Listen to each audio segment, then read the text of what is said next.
আমার জন্য তো ছবি দেখতে আসবে, আমি আপনাকে একদম 100% গ্যারান্টি, আমি তো মানুষ ভালো আছে, কিন্তু পোস্টার আমি থাকি সমাজের নিচ্ছে আমি ইন্ডাস্ট্রিতে অনেক সবচেয়ে বড় যেটা তফাৎ হয়নি কখনো না আছে সম্মান,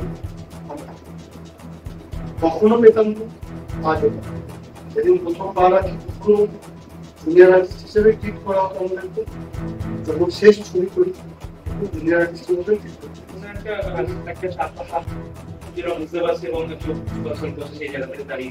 তো আমার উত্তেজনা সেটা ছিল একটা ভিলেনের জন্য কোনোদিন বাংলায় কোনো মানুষ মানে বাংলা সিনেমা বা বাংলা কোনো ভিলেন চরিত্র আমি আমার কথা বলছি এখনো সে জায়গায় কোনোদিন দর্শক বাংলার জন্য মানুষের মধ্যে ধারণা তৈরি করা হচ্ছে কিছু কিছু যারা রয়েছেন যারা লেখালেখি করছেন যে আপনি নাকি এই মুহূর্তে অর্থ কষ্টে ভুগছেন বা এই ধরনের যাবতীয় জিনিসপত্র বলা হচ্ছে, এটা কতটা সত্যতা রয়েছে? হ্যাঁ, এটাকে আমি অনেক জায়গায় বলেছি।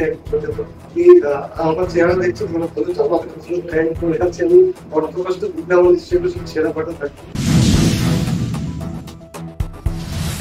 একটা সময় দেব বা জিতের মতন প্রথম সারি অভিনেতাদের সাথে সমান তালে কাঁধে কাঁধ মিলিয়ে যে মানুষটি দূরদর্শনের পর্দায় কার্যত খলনায়কের চরিত্রে তাক লাগিয়ে দিতেন, আজ তিনি যেন টলিউড ইন্ডাস্ট্রি থেকে সরে গিয়েছেন বহু দূরে। বিগত বেশ কিছু বছর যাবৎ রয়ে গিয়েছেন পর্দার অন্তরালে। আমরা কথা বলছি অভিনেতা সুরজিৎ সেনের বিষয়ে। এখন আর ইন্ডাস্ট্রির কেউই ভাবেন না তার কথা, সেই অর্থে এখন খোঁজ রাখেন না কোনো প্রযোজক পরিচালক থেকে শুরু করে প্রথম সারির অভিনেতা অভিনেত্রীরা। ইন্ডাস্ট্রিতে সঠিক চরিত্রে কাজ না পেয়ে চাপা উৎকণ্ঠা আর অনিশ্চয়তায় দিন কাটাচ্ছেন অভিনেতা সুরজিৎ সেন।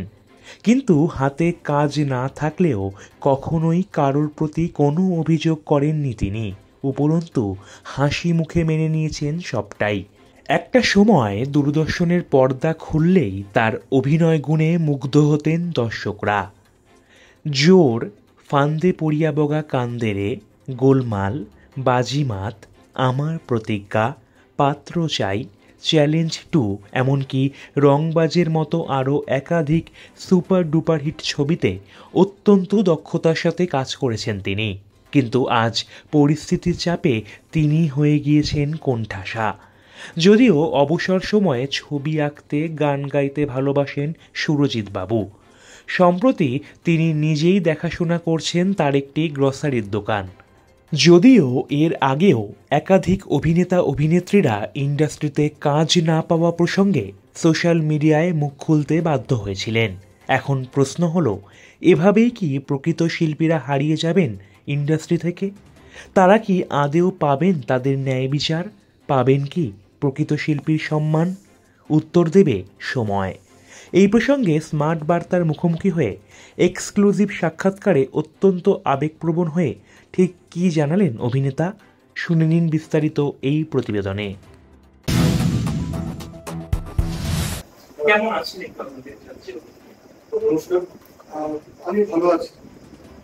অনেকদিন পর জানি না আমার নিয়ে হঠাৎ তোলপাড় শুরু হলো, একটা করে ইন্টারভিউ, কিন্তু আমি ভালো ছিলাম বলতে গেলে। এখনই আমার একটুখানি জীবনটা শুরু হয়েছে, ঠিকঠাকই ছিল। অভিনয়ের ঘর থেকে দূরে ছিলাম, ভালো ছিলাম বলছে, আছি কেন? আশি নয়, কারণ মানে 27-28 বছরের কেরিয়ারে ভাইরাল হওয়ার ব্যাপারটা শুনতাম লোকের মুখে, এটা যে এরকম চাপ যুক্ত হয় আমি জানি। এটার যে একটা এফেক্ট, নেগেটিভ এফেক্টও আছে। শুনতাম যে সবাই বাইবেলের সামনে এটা ওটা ভালো নয়। যারা হয় তারা বুঝতে পারবে যে তাদের প্রাইভেট লাইফ, পার্সোনাল লাইফ কতটা হেল্প থাকে। যে এতগুলো স্বীকৃতি, এতগুলো কাজ পিছিয়ে ছবি আমি দর্শকদের উপহার দিয়েছি, সেই জায়গা থেকে তার এই সম্পূর্ণ সরে আসে কি কারণ মূলত সেটা আমি আগেও এই বিষয়টা জানিয়েছি, সবাইকে বলেছেন না। এখন তোমাকে অন ক্যামেরায় কিন্তু বুঝতে হচ্ছে একটি জিনিস আমি বলতে চাইনি। সত্যি কথা, দেখুন আমাদের যখন মিডিয়া এই বিষয় নিয়ে বারবার বুঝিয়ে জিজ্ঞেস করেছে, তখন আমার কিন্তু কোনো অভিযোগ ছিল বলতে যেটা ছিল আজ থেকে 5 বছর থাকে ওরা কোনো চ্যানেলে ইন্টারভিউ দিয়েছিল, আমার মনেও নেই। সেটাকেই আবার মানে রং মাখিয়ে মশলা মাখিয়ে সেটাকে নতুন করে আবার বাইবেল করেন। বিষয়টা হয়ে যায় মানে দূরে থাকাটা অন্য কোনো ব্যাপার না বা কাজের মনে এটা সবাই জানেন যে কোনো একটা কারণে হয়তো আমারই আমি এখনটা এখন মনে হচ্ছে যে আমারই কোথাও কোনো একটা ডিসঅ্যাডভান্টেজ ছিল বা আমার মধ্যেই কোনো কিছু ভুল ছিল যে কারণে ইন্ডাস্ট্রি আমাদের কোনো অ্যাকসেপ্ট করতে পারে।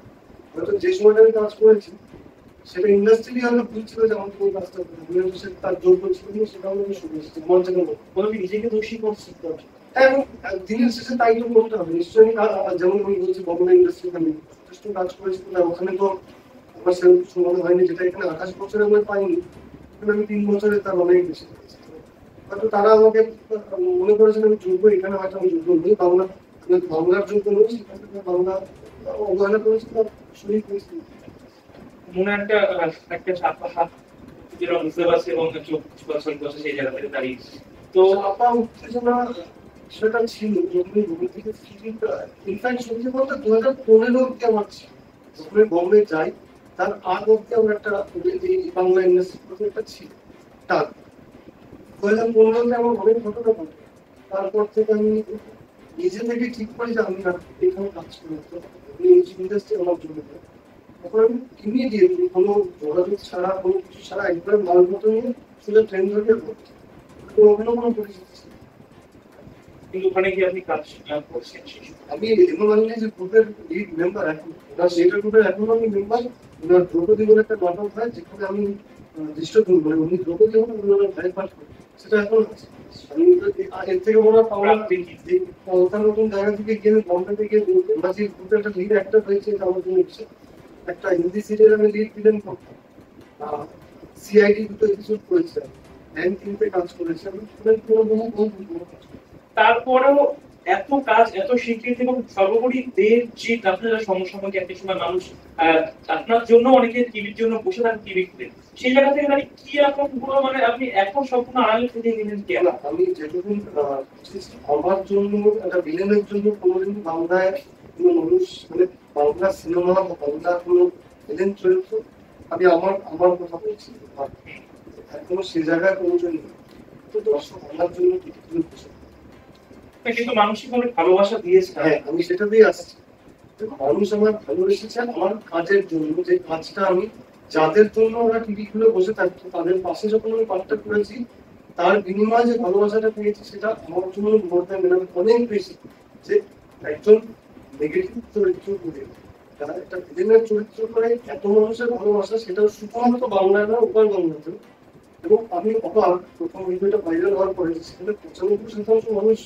আমার জন্য শুভেচ্ছা জানাচ্ছে আমাকে ভালোবাসছে এটাই তো আমার হ্যাঁ সেটাই বলবো অভিনেতা হিসেবে এরপরে অনেকে বলে যায় সেন্সিটিভ সমস্যা ভিড়টা আসলে সমস্যা আমার কিন্তু এখন নেই কিছু জিনিস দেখে শিখি সাবিত্রী করেছিল এর জন্যই তো অভিনেতা হয়েছিল আমাদের কেন অভিনেতা হতে সেইটাও আমি বলবো যে আমার মানে সবচেয়ে ভালো যেটা রেকগনিশনটা বুঝতে পারিনি 28 বছরে এই কদিন বাইরে পুজো থেকে বুঝতে পারছি যে কতটা মানুষ আমাকে ভালোবাসেন এই মানুষগুলোর বার্তা তো আমার কানে আসে তার কারণ কোনোদিন মিডিয়া আমার কাছে আসে 28 বছর পর আমাকে সব মিডিয়া এত অ্যাটেনশন দিচ্ছে আজ জানতে পারছি যে মানুষ এতটা ভালো এখনো বাসে আমাকে মনে রেখেছে এটা আমার জন্য ভগবানের বাংলার সবচেয়ে বড় আশীর্বাদ এই এত বড় আশীর্বাদ সবাই একটু শুরুর দিকে আসলে যখন শুরু করেছেন আপনার ক্যারিয়ার তখন কেমন ছিল আর এখন আপনি কেমন ভাবে দেখছেন এই ইন্ডাস্ট্রিকে কোথাও কি অচেনা হয়ে গেছে সেগুলো একদমই হয়েছে শুরু করেছেন তখন আমি বাংলা লিখতে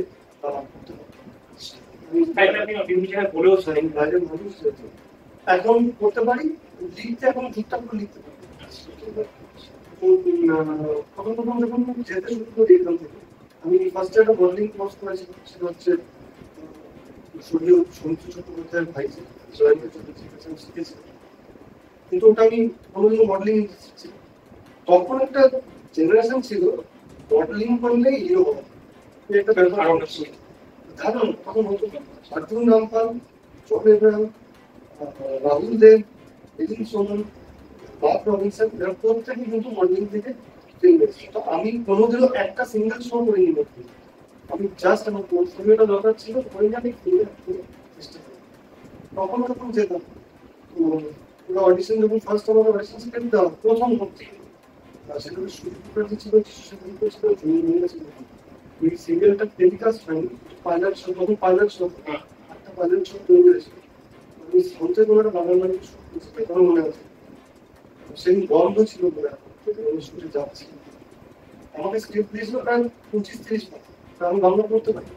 আমি সেই অফিসের পিওনকে ডাকি বলতে তাহলে পড়ে বলতাম এখানে যাওয়ার পর আমার হাত থেকে স্ক্রিপ্টটা নিয়ে নেয়, স্ক্রিপ্ট একটা বলেছিলাম বলেছি হচ্ছে যে আমি আপনাকে ডাকবো বলবো, আপনি তার পরিপ্রেক্ষিতে আমার মাথাতেই নেই যে বাংলা সিরিয়ালের জন্য অডিশন এসেছে, প্রথমে হিন্দিতে বলতে গেছি, তারপর আমি যেটুকু মনে থাকি। তো সেখান থেকে আজ যেটা হয়েছে, আমাকে অডিশন দিতে বলে। তো সবচেয়ে অবাক লাগে যে অডিশনটা অবশ্যই যারা নতুন আসছে তাদের কাছে আমি এখন কি করব, কোন চরিত্রের জন্য আমি ভালো কিনা সেটার জন্য অডিশন দেবো, তাই যদি তাহলে বলতে এতগুলো যে বলবে তাদের এদের চরিত্র নেই। আমার কাছে সেটেল হওয়ার জন্য বা যে সিনের মধ্যে ক্যারেক্টারে সেট হওয়ার জন্য অডিশন দিতে হবে, তাহলে আমার একদম আমাকে যদি 28 বছর চুজ করতে হয় আমি কোনো চরিত্র করতে পারবো, আমি একজন সমাজের নিচ্ছে, আমি ইন্ডাস্ট্রির জন্য অনেক সবচেয়ে বড় যেটা তফাৎ হয়নি কখনো না আজ সরকার কখনো পেতাম না, আজও যেদিন প্রথমবার আছি কখনো জুনিয়র আর্টিস্ট হিসেবে ট্রিট করা হতো আমাদেরকে, যখন শেষ ছবি করি তখন জুনিয়র আর্টিস্ট হিসেবে ট্রিট করতে। এবং অনেক অভিনেতারাও মানে বলে থাকেন এবং তাদেরও যেটা একটা অভিযোগ থাকে যে বর্তমানে ইন্ডাস্ট্রিতে অনেক মানে একটা রাজনীতিকরণ ব্যাপারটা চলে আসছে।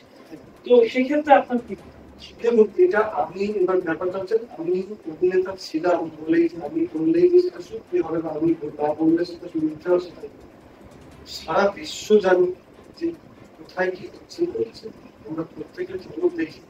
আমি বিশেষ করে আমাদের আমি রিসেন্টলি সুভাষিস একটা ইন্টারভিউ দেখছি, উনি একই কথা সেখানে বলেছেন যে আমার যেটা মতামত সেটা হচ্ছে, দেখুন অনেকে বলতে পারে এর সুযোগ পায়নি বলে কথাটা বলছে, এটা বলতেই পারে, বিশ্বাস করুন কোথাও যেন একটা আমি এটা বলছি না যে আমার সুযোগ এসেছিল কি আসলে সে বিষয়ে আমি কোনো মন্তব্য করতে চাই, একজন পরিচিত কথা বলছি যে নেতা আর অভিনেতার মধ্যে একটা কোথাও কথা কারণ অবশ্যই অভিনেতা যতটা সময় নিজের শিল্পটা দেবে আর মাঝখান থেকে আবার নেতা হওয়ার পর যে কাজগুলো দর্শকের জন্য করতে হবে সেই সময়টা বের করাটা খুব মুশকিল। তো যখনই কোথায় যেন একটা কি হয় যে ওই তফাৎটা আর থাকে না। একটা অভিনেতা কি ভাবে অভিনেতা আপনি যেটা আপনার সাথে কথা হচ্ছে অভিনেতা হচ্ছে জলের পাত্র বা কাঁচামাটি, তাকে আপনি যেমন কিন্তু একটা নেতা কাঁচামাটি একটা নেতার কাঁচামাটি তো হয়ে গিয়েছে, একটা দেশ চালানো কিন্তু কাঁচামাটি দেশ চালাতে হবে, একটা জলের মতো পাত্র দেশ চালানো হবে, লোহার মতো শক্তি হবে আপনি যেতে পারেন না, তার মানে আপনি আপনার অভিনেতার সত্তাটা আমার সেটা আমার মনে হয় দর্শক ওটা বুঝতে পেরেছে বলে কষ্টও লাগে, ওটা কেউ চায় না। আমি যেহেতু ছবি পাবো আমি কেন আশাও করি না আপনার আমি ছবি পাবো, ছবিটা রিলিজ হবে কিন্তু কোনো মানুষ তো দেখতে দেবে আমার জন্য তো ছবি দেখতে আসবে, আমি আপনাকে একদম 100% জানি আমাকে মানুষ ভালো আছে, কিন্তু পোস্টারে আমি থাকি, পোস্টারে যাদের গ্রুপ থাকে তাদেরকে দেখি যখন একটা গান ছবি কমলে আমার প্রচারে রিলিজ হয় সেখানে তারা নাচে আমরা নাচি, তাদেরকে দেখি আমার জন্য তো আছে। আপনার বক্তব্য মানে আপনি কখন আর্লি থেকে গেলেন মানে সামনে কি আপনি আনাই পুরো ইন্ডাস্ট্রি তারা ইউজই করো না আপনাকে ভালো অন্যান্য আপনি যেটা বললেন আপনার প্রশ্নগুলো আপনি উত্তর দিয়ে দেন, ইন্ডাস্ট্রি আমাকে ইউজ করেছে, শুধু ইউজ করেছে কেন বলুন তো, যেহেতু আমি টাকাটা ডিমান্ড করি প্রয়োজনে আমাকে ইউজ করলে আমাকে ইন্ডাস্ট্রি ব্যবহার করছে কাজের দিক থেকে কোনো কাজের দিক থেকে করেন করতো তাহলে আমার একটা চরিত্র আমরা বিভিন্ন সময় খলনায়কের চরিত্রে দেখে গেছি এবং অধিকাংশ কাজ আপনার খলনায়কের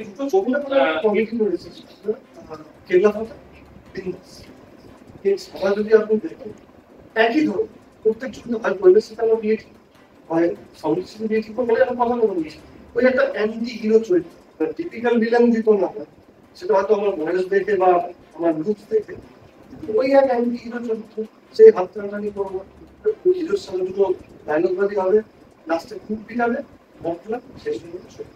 আপনি একটা ছবি আলাদা দেখেন, যেখানে আমার কোনো কিছু আমাদের, আমি চেষ্টা করেছি। হ্যাঁ, আমি সবচেয়ে বড় যেটা হচ্ছে, যারা আমার বিষয়ে খুব নেগেটিভ কমেন্ট করছে, আমার বলার ভয়েস নেই, তাদেরকে একটা জিনিস আমি বলি না, তুমি একটা কথা বলছি, দেখুন এটা ভগবান করুন, এটা আমি কন্ট্যাক্ট, আমি আপনাদের কাছে ক্ষমা প্রার্থী যে আমি হয়তো আপনাদের মনে জায়গা করতে পারি আমার বলার জন্য, বা আমার চেহারাটা খুব শিল্প সেটার জন্য। কিন্তু যদি টপ লেভেলের আর্টিস্টদের দেখেন, আসেন না, তার গলা আমার থেকে অনেক অনেক ফ্যাশন, তার গলাগুলো বেশি। সে আর শিল্পী তো শিল্পটাই তো তার দক্ষতা, কিন্তু আনুষঙ্গিক কিছু কাজের মধ্যে তো গডফাদার যখন র্যান্ডম ব্যান্ডও করেন, তিনি অমরিশ পুরের গলায় করেন, তিনি চূড়ান্ত ফ্যাশন। অ্যাল পাচিনোকে যদি দেখেন, সে কোনোদিনও অমরিশ পুরি ছিল না, সে একদম আমার মতন ফ্যাশন গলার মালিক ছিল। তাদেরকে অভিনেতা কথা, এবার আপনারা বলতে পারেন তাহলে তুমি তো অভিনয়টাও জানো, তার জন্য তাহলে আমি কথা বলে সুযোগ না হলে আমি আপনাদেরকে একটা বিলেন দোকান আমি বারবার করে এসেছি, এর বাইরে আমার দেওয়ার কিছু কত একই জিনিস। আমরা অফ ক্যামেরা আলোচনা করছিলাম যে একটা সবাই তো মানুষ আপনাকে খলনায়ক হিসেবে দেখেছে, কিন্তু নায়কের চরিত্র আপনি অভিনয় করেছেন, তো সেটা নিয়ে একটু কথা। সেটা দেখুন, আমি 3টে ছবি করেছিলাম মাঝখানে, যাতে দুটোতে আমি নায়ক চরিত্রে অভিনয় করেছিলাম, কিন্তু এত লো বাজেট চাই, আপনাকে বললাম যে আমাকে কোনোদিন মানুষ দেখতে হবে না, সেই ছবিগুলোতে আমি হিরো, মানুষ তো জানি না তাদের সামনে, এটাই বললাম, সেই ছবিটা প্রচার হয়নি, সেগুলো 7 দিন ধরে কোনো হলে ছিল, তারপর সেই ছবি সরে গেছে। ইনফ্যাক্ট আমি গতকালকে শুট করে আসবো ভিডিওগুলো, তাতে আমি হিরো। তো এই পুরো বয়সে এসে এখন আমাকে হিরো হতে হলে শুধু অবাক লাগছে। কিন্তু বয়স তো কোনো ম্যাটার করে না, মানে না, ঠিক ঠিক, যেহেতু বুঝি যে একটা এজ থাকে যখন মানুষ এক্সপেক্ট করে যে আমি এই চরিত্রগুলো করবো, আজ পুরো হয়ে গেছে এখন, মানে আমি তাদেরকে ধন্যবাদ দেবো যে তারা আমাকে ভেবেছে একটা অত বাচ্চাদের অপোজিটে, মানে আমার কি করে 20-22 বছর ছোট, 20 বছর ছোট, 30 বছর ছোট, তার অপোজিটে ওরা আমাকে হিরো ভেবেছে। আমার জন্য এটাই মানে এটা তো আমাদের দিকে পজিটিভ, যে এখনো পজিটিভ। আমি তাদেরকে ধন্যবাদ দেবো, হয়তো তাদের মানে মাইন্ডে কোথাও কিছু এসেছে আমার জন্য, সেটা আমি তাদেরকে থ্যাংক ইউ জানাচ্ছি, কিন্তু আমি কোনোভাবেই সত্যি বলছি হিরো আমার যোগ্য ছিলাম না বলেই ইন্ডাস্ট্রি পারেন না, কেউ খারাপ। খলনায়ক না থাকলে তো নায়ক নায়িকার মানে সেই অর্থে কোনো প্রাধান্য পায় বলে তো সিনেমা জগতে আমরা। এটা বাংলার নায়ক, এটা বাংলার নায়ক, বাংলায় সেটা, বাংলায় শুধু একটা জিনিসই ছোট, নায়ক আর নায়ক, তার বাইরে কেউ কিচ্ছু না। যখন বললাম বাংলায় নায়ক আর নায়িকা প্রত্যেকে দুনিয়ার এত বছরে আপনার অভিজ্ঞতা কিভাবে? একদম একদম দিনের শুরু থেকে শেষ অবধি আপনি জুড়ে আপনাকে আমি ছবি করতে হায়দ্রাবাদে যেতাম, 9 বছর প্রায় টাইমার বলতে আমার গেছি এসেছি। ওখানকার প্রোডাকশন রামজির যে মানুষ, হায়দ্রাবাদের যারা প্রোডাকশনের লোক, ওরা আমাকে আমার মাঝে মাঝে মনে হতো আমি কোনো হয়তো অমিতাভ শান্তের মতো অন্য কোনো জায়গা ছিল, ওখানটা ভগবানের মতো নয়, এতটাই সরল শীতের মানুষ ওখানকার, এবং এতটা রেসপেক্ট একটা শিল্পী গেল। যেতাম বাংলার সাথে, বাংলা ইউনিটের সাথে, কিন্তু রেসপেক্ট পেতাম ওখানে, এদের কাছে কোনোদিন কোনো সম্মান ছিল কোনোদিন। যাদের কাছে পেয়েছি তারা হচ্ছে বাংলা, আমি তাদেরকে বারবার থ্যাংকস জানাবো, সেটা যে করতে হবে। বাংলার মানুষ যারা আজও ধরে রয়েছে, এবং ইন্ডাস্ট্রির কিছু মুষ্টিমেয় মানুষ যাদের ফাইট, যারা আমাদের ফাইট অ্যাসোসিয়েশন আছে বাংলা, তারা আজও আমার এত ভালোবাসে, এত সম্মান দেয়, কোনটা কোথায় সেটা ইন্ডাস্ট্রি করে দিচ্ছে। একটা বিষয় জানতে যে অনেক নবাগত যারা আছে তারা এই ইন্ডাস্ট্রিতে কাজ করতে আসছে, সঠিক সুযোগের অভাবে তারা কোথাও না কোথাও প্রতারিত হচ্ছে, অথবা তারা ফিরে যাচ্ছে, তাদের মনোবল ফিরে যাচ্ছে। তো আপনার সাথেও যে ঘটনাটা ঘটছে, আপনি যেটা আমাদেরকে বলছেন, কতটা রিলেট করতে পারেন এই নবাগতদের জন্য, কি বার্তা থাকতে হবে? অ্যাকচুয়ালি সমস্যাটা হচ্ছে কি, একটা মিডিয়া আর এই ফোন আর এই সোশ্যাল মিডিয়া আসলে সমস্যা হচ্ছে যে রিলস, টিকটক, প্রত্যেকের দুটো জিনিস, এটা আমার সম্পূর্ণ যেটা আমি উপযুক্ত, দুটো জিনিস, এক হচ্ছে পুলিশ ফাইলস, এক হচ্ছে টিকটক।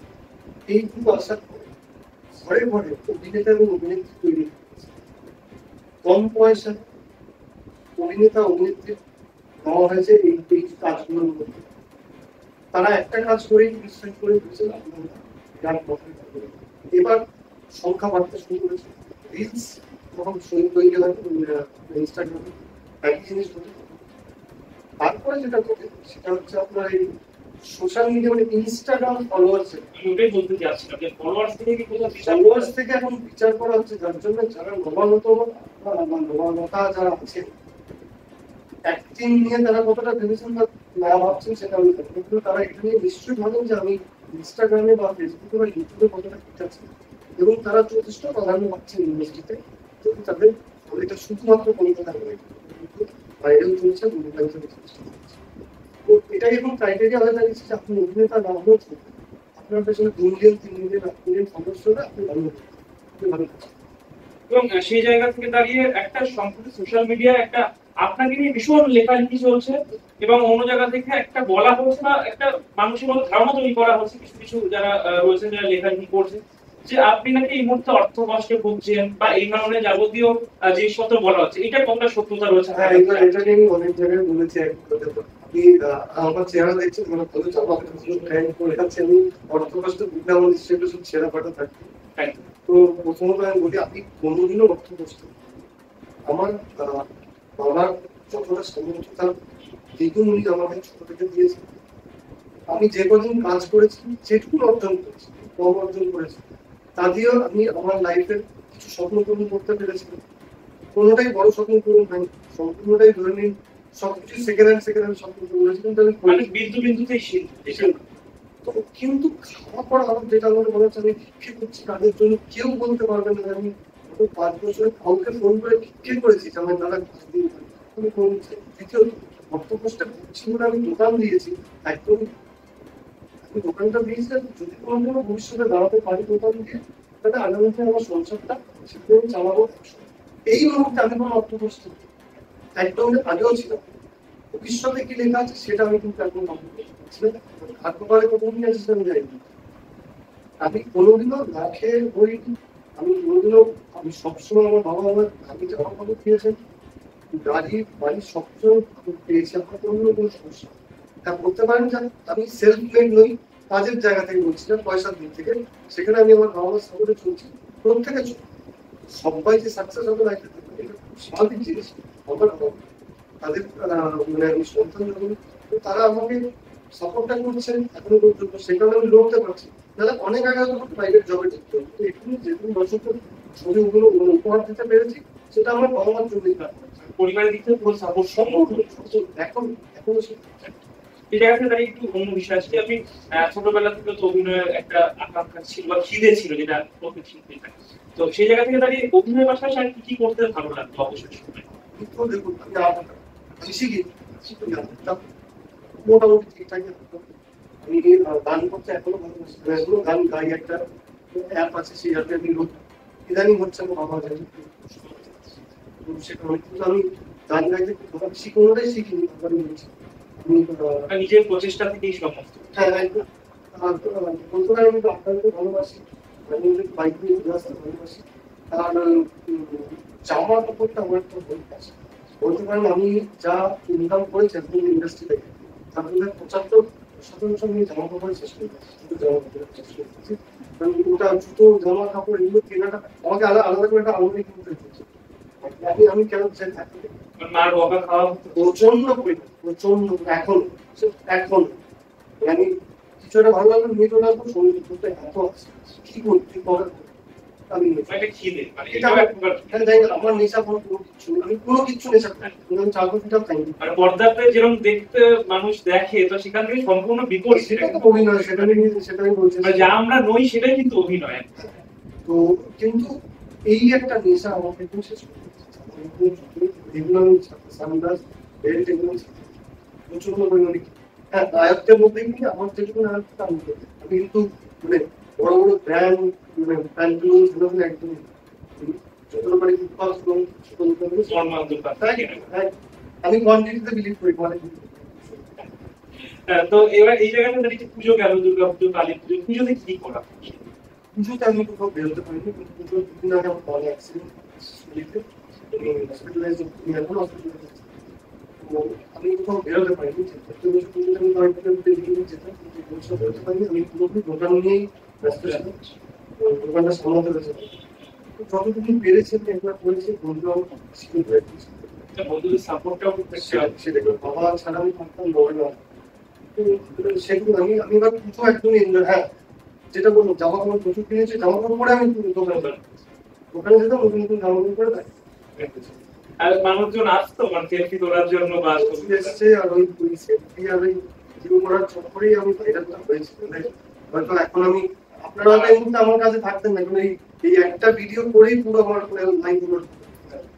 তো এই ক্ষেত্রে তো একটা মানে আপনাদের দিক থেকে একটা চাপ যে কোনো অভিনেতার দিক থেকে, মানে যেখানে আমরা নর্মালি অনেকে আছেন যারা পাবলিক প্লেসে যেতে চান না না। আমার চাপ, আমি কেন বলছি, প্রথম প্রথম খুব ভালো লাগতো, মাঝে একটু অস্বস্তি, কিন্তু কি হয় আমি যে অভিনেতা হতে চেয়েছিলাম কিসের জন্য, তাদের জন্য। এই মানুষটা যে আমাকে একটু ছুঁয়ে বা আমার একটা ছবি তুলে দিলে খুশি হয়, পকেটের পয়সা তো কেউ নিচ্ছে না, আমি তো কোনো পয়সা দিচ্ছি না। উল্টে তার বাড়িতে আমরা যখন ছোট দেখতাম, এই দেখ এই হিরোটার সাথে আমার ছোট অটোগ্রাফ, তখন অটোগ্রাফ ছিল, মোবাইল ছিল না। তারপরে যখন সেলফি তুলে দেখ এই হিরোর সাথে আমার ছোট, এটা যখন আমাকে নিয়ে প্রথমটা বলতে হবে আমাকে নিয়ে ছবি তুলেছে, এটা মানে কেন বলে প্রতি আমার ছবি দেখানো ছিল, খুব অদ্ভুত লাগতো।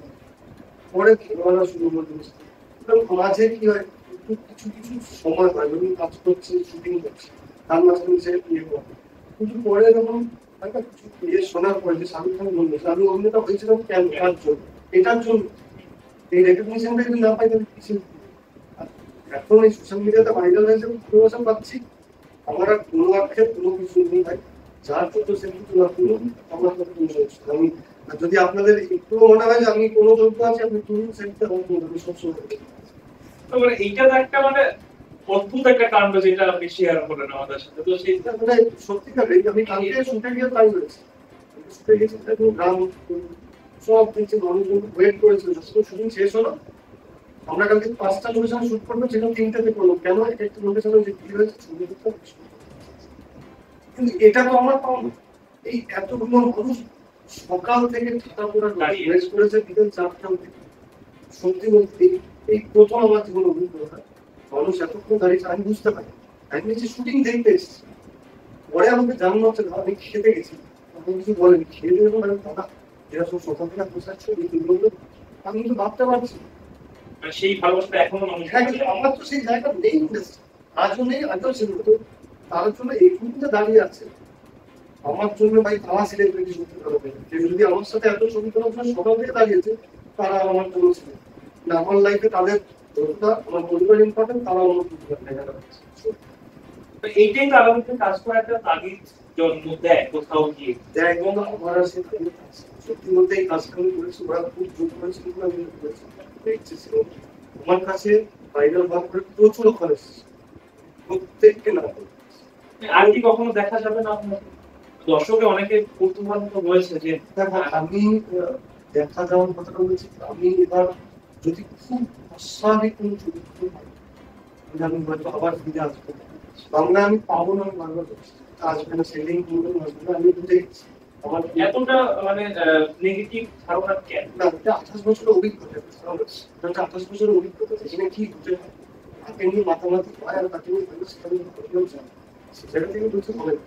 যদি কোনোদিন একটি ছেলে আমার ফোন করেছিল, আমি জানি না সেটা কতটা হবে কি হবে না, সে একটা পুরো ধারা ছবি বানায়, যেমন মার্ডার করতে যে ভিলেন করেছে, আমি কিন্তু ভিলেনের সব না করে এক ধরনের ভিলেনের কথা এসেছে, মার্ডার করতে যে ধরনের ভিলেন করেছে ওটা হচ্ছে একটা আইকনিক চরিত্র করে আপনার ছবি।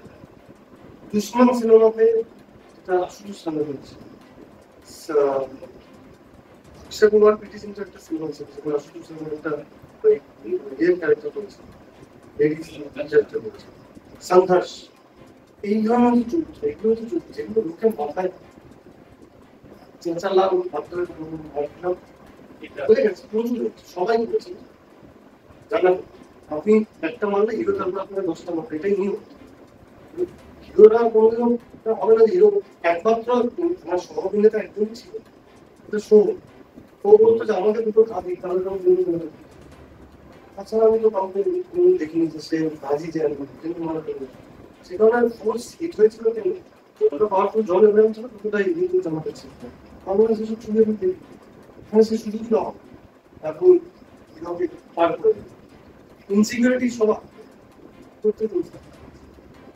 এবং মাঝখানেও বেশ কিছু মানে টেকনিশিয়ানদের সাথে গন্ডগোল এরকম শোনা যায় যে আর্টিস্টদের সাথে গন্ডগোল হয়। এইগুলো আমি একদম, আমি শুধুমাত্র একটা দুটো যা খবরে বলছেন, ফোনে যা দেখি, আমি এতটাই ডিটেলস ইন্ডাস্ট্রির সাথে আমি কোনো খবর কোনো কি ফোন আসেও নি না, আমাকে কোনোদিন কেউ ফোন কোনো চরিত্রের জন্য অফার করে? কিচ্ছু। ওই মিত্তির বাড়িতে প্রসেনজিৎ হাউস থেকে আমাকে বলতো 5 দিনে কি চরিত্র করে নিয়েছিল। আচ্ছা, তখন বিশ্বজিৎ আমাকে বলতো, বিশ্বজিৎ অনেকদিন পর দেখা, বিশ্বজিৎ তোমার আমাকে বললো যে ওকে বসিয়ে রেখেছে 5 বছর তখন দাঁড়াও, এটাই কিন্তু অদ্ভুত। তো এটাই বললাম যে আমি সম্মান এই বহু বছর পর উন্মালার মধ্যে গিয়ে সম্মানও পেলাম, মনে হলো যে আমি যথেষ্ট সম্মুখীন 28 বছর।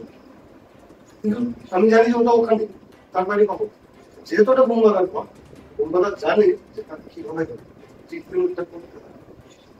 উনি কোনো আজ পরে এবং বিক্রম সিংহ করেছিলেন ওনার সঙ্গে ঠিক একইভাবে কোনোদিন মনে হয়নি যে আমার জন্য কিন্তু সে প্রসেনজিৎ চট্টোপাধ্যায় ছিলেন, প্রথম কাজ করছে কোনোদিন সবসময় ভালো সমাজ কথা বলে খুব ভালো, খুব ভালো। দর্শকদের জন্য কি বার্তা, দর্শকদের জন্য কিভাবে আপনি আসতে চলেছেন? অবশ্যই আমরাও দেখতে চাই আপনাকে আবারও টিভির পর্দায়, আবারও সেই অ্যাকশনের নায়কের মুডে আমরা টিভির পর্দায় আমার মনে হয় আপনারা মানে আমার একটা সিরিয়াল আমার টেলিকাস্ট হচ্ছে খেলাঘর, আপনারা সেখানে যে মুভটা দেখবেন আমাকে আগের এপিসোডে এই ভিডিও অ্যালবাম সংটা রিলিজ হচ্ছে, আপনি পারেন দেখবেন। দাস এন্টারটেইনমেন্টের আন্ডারে ওটা গান আসছে, তাতে আমি হিরো আসছি, জানি না কখন পছন্দ করবো, অনেক মানুষ আছে যারা পছন্দ আমার অনেকে নেগেটিভ কমেন্টও করবেন, আমি জানি সেটা, তাদেরকেও ধন্যবাদ।